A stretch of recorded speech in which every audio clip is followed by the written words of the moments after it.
ప్రస్తుతం మనతో పాటు ఉన్నారు భారతీ శంకర పీఠం వ్యవస్థాపకులు ప్రముఖ ఆధ్యాత్మికవేత్త బ్రహ్మశ్రీ అన్నవరపు తిరుపతి మూర్తి అవధాని గురుగారు. వారితో మాట్లాడదాం.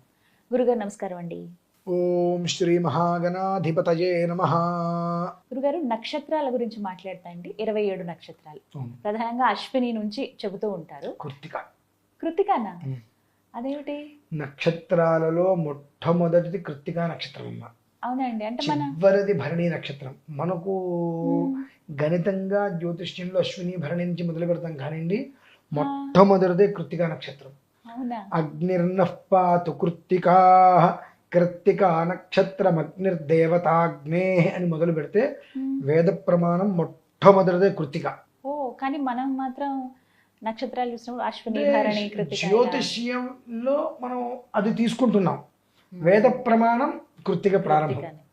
అందుకని మేము ఎప్పుడు వేద ప్రమాణం నుంచి వెళ్ళినప్పుడు ప్రధానంలో కూడా కృత్తికా నక్షత్రం అగ్నిర్దేవతాగ్నే అని మొదలు పెడతాం ప్రారంభం. మరి అంటే నక్షత్రాల గురించి ఎందుకు అడిగానంటే, చాలా విశేషమైన నక్షత్రం ఉంది, అది త్వరలో రాబోతోంది, ఆ రోజు ఎంతో ప్రత్యేకంగా ఉండబోతోంది. విశేషమైన నక్షత్రములో కృత్తికానేనమ్మా. కృత్తికాయనా? చాలా అద్భుతమైనటువంటి నక్షత్రము, దివ్య యోగమైనటువంటి నక్షత్రము. మనకి ఇటువైపు చాలా తక్కువ కానివ్వండి, కృత్తికా నక్షత్రం అనేటువంటిది వస్తే తమిళనాడు వైపు అత్యంత ప్రతిష్టాత్మకంగా కుక్షి అనే క్షేత్రం మీరు ఎప్పుడన్నా చూసారా? అంటే కాలగర్భములో కలిసిపోయి కుక్కే అని ఇప్పుడు మనకు వచ్చింది. కుక్కే సుబ్రహ్మణ్య స్వామి తెలుసు. కుక్షి కుక్షి పేరు. దాని కాలగర్భంలో కుక్కే తీసేసి కుక్కే కుక్కే కుక్కే. ఏం కుక్కారు, ఎక్కడ కుక్కారు, అవన్నీ కుక్కారు. గోట్లు గుడ్ల కుక్కండి అన్నట్టుగా ఉంది అదంతా. కుక్కే కుక్షి సుబ్రహ్మణ్యేశ్వరుడు. అర్థం ఏంటండి చెప్తా. కుక్షి అని దానికి అర్థం చెప్పుకుంటూ వెళ్ళిపోతే, ఒక సర్పం ఈశ్వరుడు కోసం తపస్సు చేయటం, ఆయన దానికి అక్కడ ఏర్పరచడం, దానికి చాలా పెద్ద కథ ఉంది. అక్కడ సర్పరూపంలోనే ఉంటారు కదా. ఆ గుహలో కూడా ఎవరిని వెళ్ళలేరు. ఇవాళకి కూడా విషవాయువులు చిమ్ముతూ ఉంటుందని చెప్పి అక్కడ అదొకటి ఉంది అక్కడ కుక్షి. దీనికి వివరణ మళ్ళీ చెప్తా ఖచ్చితంగా. ఈ కుక్షి అనేటువంటిది కుక్కేగా మారిపోయింది. ఈ కృత్తికా నక్షత్రం అనేటువంటిది వచ్చిన రోజున చాలా అత్యద్భుతంగా తమిళంలో పండగలు చేసుకుంటారు. అలాగే కృత్తికా నక్షత్ర జ్యోతి అరుణాచలంలో వెలిగిస్తారు. అలాగే కార్తీక మాసానికి అదే నక్షత్రం కృత్తిక. దీనికి ఇంకా మనం లోపలికి వెళ్తే, మొన్న జీరస్వామి వారు కూడా దీని గురించి కొన్ని విషయాలు చెప్పారు. లోపలికి వెళ్తే ఇవన్నీ వస్తాయి, కానీ వాటితో మనకు పని లేదు ప్రజెంట్. కృత్తికా నక్షత్రం చాలా విశేషమైందండి ఎప్పుడు వచ్చినప్పటికీ కూడా. అయితే రేపు మనకు ముక్కోటి ఏకాదశి ఉంది, 30వ తారీఖు. మర్నాడే మనకు కృత్తికా నక్షత్రం వచ్చింది 31. ఆ రోజు నాడు దగ్ధద్వాదశి అంటారు. అంటే మొత్తం 14 రకాల సర్పజాతులు ఉన్నాయండి టోటల్గా. ఆ 14 రకాల సర్పజాతులకి సంబంధించి మానవులు అనేక మంది సత్పురుషులు కూడా, ధర్మపురుషులు కూడా కాలవశానికి లోనై ఈ 14 రకాల సర్పజాతుల గమనంలో కాలసర్పదోష ప్రభృతిగాను, కుజప్రభృతిగాను, నాగప్రభృతిగాను 14 రకాల దోషాలతో సతమతమవుతూ ఉంటారు ప్రజలు. అందులో కాళీయుడని చాలా 14 రకాల తక్షకుడు, కులిషుడు, పద్మ. కాళీయుడు అంటే మనందరికీ తెలుసు, శ్రీకృష్ణుడి చేత పాతాళానికి తొక్కబడ్డవాడు. జగత్కారువు. ఇలా ఆ సర్పాల పేర్లే చాలా మనం వింటుండే వామ్మో అంటాం. సహేంద్ర తక్షకాయ స్వాహ అనే సర్పయాగం చేసినప్పుడు జరిగిన విధానంలో సర్పజాతులు అన్నీ పోగా కొన్ని మిగిలినాయి. ఇవన్నీ కూడా నాగలోకానికి సంబంధించినవి. మనం భూలోకంలో చేసేటువంటి ప్రతి చర్యకి ప్రతిచర్య ఉంటుంది. ప్రతి చర్యకి ప్రతిచర్య. నువ్వు ఎలా చేసావో అదే చర్య నీకు ఆపాదిస్తుంది. మీరు ఒక్కసారి గమనించండి, 30-40 సంవత్సరాల క్రితం 100 మందిలో 2-3 పిల్లలు పుట్టేవాళ్ళు కాదు. ఇప్పుడు 100 మందిలో 90 మందికి పిల్లల సమస్య ఉంది. నిజం గురుగారు, చాలా మంది ఇప్పుడు 100కి 90 మందికి సమస్య అదే ఉంది. అవును, అప్పట్లో 100కి 3 4 ఉండేది. అరుదుగా వినేవాళ్ళు. ఎందుకు ఉండేది అని అంటే నాగక్షేత్రాలు వీళ్ళు ఇల్లు కట్టుకునే వాళ్ళు కాదు. అంటే పుట్టలు తొలగించి ఆ రకంగా వీళ్ళు ఇల్లు కట్టుకునే వాళ్ళు కాదు. ఇప్పుడు ఏం చేస్తున్నారంటే పుట్టలు సమూలంగా కొట్టేసేసి సర్పాలు బ్రతుకున్నప్పటికీ కూడా వాటి మీద పెట్రోల్ పోసి తగలబెట్టి శునకానందం, పైశాచికానందం, వైకృతానందం, వికృతానందం, సైకో ఇటు రకరకాలుగా ప్రదర్శన చేస్తూ ఉన్నారు. దాని స్థానంలో మనం ఇల్లు కట్టుకొని దాన్ని అక్కడి నుంచి వెళ్ళగొట్టడానికి ఉండండి. ఈ సర్పజాతులు ఏవైతే ఉన్నాయో వాటన్నిటికీ కూడా మనుషులంటే గిట్టదమ్మ, ఈ రకంగా చేస్తారని చెప్పి. కనుక మనిషి పుట్టినప్పుడే ఆ పుట్టేటువంటి సమయంలో ఎంత పాపం చేస్తున్నారు మన వాళ్ళంటే, స్వతహాగా జన్మిస్తే నీకు ఆ దోషాలు ఉండేవేమి కావేమో. ఈ నక్షత్రం, ఈ లగ్నం, ఈ ముహూర్తం అని చెప్పి నువ్వు ఎప్పుడైతే ప్రత్యేకంగా పెట్టావో అన్ని దోషాలు వాళ్ళకి ఆపాదిస్తున్నాయి. సమస్తామైన దాన హేతుభూత అన్ని దోషాలు ఆపాదిస్తున్నాయి. ఇట్లా 14 రకాల సర్పదోషాల నుండి పూర్తిగా దగ్ధమైపోవాలి మనం. ఆ దోషాలు మన నుంచి పూర్తిగా దగ్ధమైపోవాలి అనేటువంటి స్థితి ఆ రోజుకు ఉందమ్మా. ఇటు ఏమో 30 వైకుంఠ ఏకాదశి, మర్నాడే దగ్ధద్వాదశి, కృత్తికా నక్షత్రము, సాధ్య యోగం. నువ్వు ఏదైతే సాధించాలి అనేటువంటి తపనతో కూర్చున్నావు దాన్ని సాధించగలుగుతావు. భవకరణం, బాలవకరణం, వస్తుంది, నిలుపుతుంది, నడుపుతుంది అనేటువంటి యోగ కరణాలు అవన్నీ కూడా. అటువంటి సాధ్యమైనటువంటి యోగ స్థితిలో బుధ సంయుక్తంలో రావడం అనేటువంటిది అద్వితీయమైన యోగం. అది నా నక్షత్రము మీ నక్షత్రం అనేటువంటిది కాకుండా ప్రధానంగా అందులో చెప్పబడినవి ఏమిటి అంటే వృషభ రాశి, మిథున రాశి, సింహరాశి, కన్యరాశి, ధనస్సు రాశి, మకర రాశి, వీరికి ప్రత్యేకమైనటువంటి స్థితిగమన ఇబ్బందులు ఆపాదింపబడుతున్నాయి. వీరు ఎక్కువగా అందులో ఉన్నారు.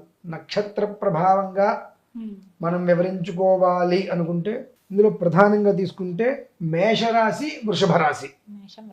మేష వృషభ రాశి ఎలా అంటే కృత్తికా నక్షత్రం, కృత్తిక త్రయపాదం, కృత్తిక పాదం మేషం, కృత్తిక త్రయపాదం వృషభం.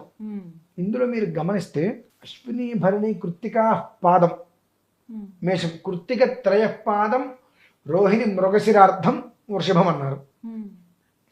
ఇది త్రిపాద నక్షత్రం కాబట్టి మేష వృషభ రాశులు. అలాగే మఖ, మఖ పుబ్బ ఉత్తరాపాదం, మఖ పుబ్బ ఉత్తరాపాదం సింహం అన్నారు. ఉత్తర ఏమొచ్చిందండి ఏకపాదం, ఉత్తర త్రయపాదం అవతల దాంట్లోకి 3 పాదాలు వచ్చినాయి.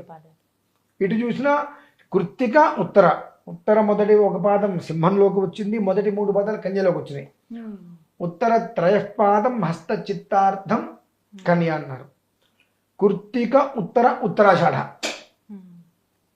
ఉత్తరాషాఢ వచ్చేసరికి ఎక్కడికి వచ్చింది మనకు మూల పూర్వాషాఢ ఉత్తరాషాఢ పాదం ధనస్సు, ఇటు మకర. అంటే ఎటు చూసినప్పటికీ కూడా త్రిపాది నక్షత్రాలు శేషం అనేటువంటిది మిగిలిపోయింది. శేషం ప్రతి చోట అక్కడ శేషం మిగిలిపోయింది. ఈ శేషం అనేటువంటిది లేకుండా ఉండాలంటే ప్రధానంగా ఈ 6 రాశుల్లో జన్మించినటువంటి వారు మాత్రం ఖచ్చితంగా ప్రాయశ్చిత్త సర్పశాంతి అనేటువంటిది చేయించుకొని తెలవలసిందేనమ్మా. ఆ రోజు నాడే ఎక్కడైనా సరే ఒక సుబ్రహ్మణ్యేశ్వర స్వామి ఆలయం ఉంది, చక్కగా పరిపూర్ణంగా దాని యొక్క విధానాన్ని అనుసరించుకోగలిగితే శేషం లేకుండా ఉంటుంది. ఎందుకంటే సాధ్య యోగంతో కూడి వచ్చిందమ్మా. నేనైతే మొన్న జరిగిన దానికైతే మళ్ళీ చెప్తా. ఇప్పుడు ఏదైతే భూమిలో నుంచి 66 అడుగులు పైకి ఉండి 12 అడుగులు పొట్ట అయితే ఎక్కడైతే ఉన్నదో మొన్న చాలా అద్భుతంగా జరిగింది. చాలా మంది వచ్చారు. 14 అడుగుల సర్పం లోపల ఉన్న ప్రభావవంతమైనటువంటి సుబ్రహ్మణ్యేశ్వర క్షేత్రం అది. ఈ రాశి ప్రయుక్తంలో ఉన్నవారు ఎవరైతే ఉన్నారో వారు పూర్తిగా ఆ రోజు స్వామివారికి అంకితం చేసుకోగలిగితే ఆ విధానంలో 14 రకాల సర్పములు, ఇప్పుడు రాశులు ఎన్ని వచ్చినాయండి? 6 రాశులు. ఉమ్. వీళ్ళ చెప్పిన ముగ్గురు. వాటిల్లో 6 రాసులు. 6 రాశుల్లో కూడా 3 నక్షత్రాలు ఉన్నాయి. కర్మ ప్రారంభం ఏమంటారండి, అన్ని రెండే తీసుకోవాలి. ద్విపాది త్రిపాది వచ్చినాయి కదా, వచ్చాయి. 12. కర్మ ప్రారంధం ఎలా ఉంటుంది అని అంటే శేషం మిగలకుండా ఉండాలంటే అక్కడికక్కడ శేషం మిగిలిపోతూనే వస్తుంది.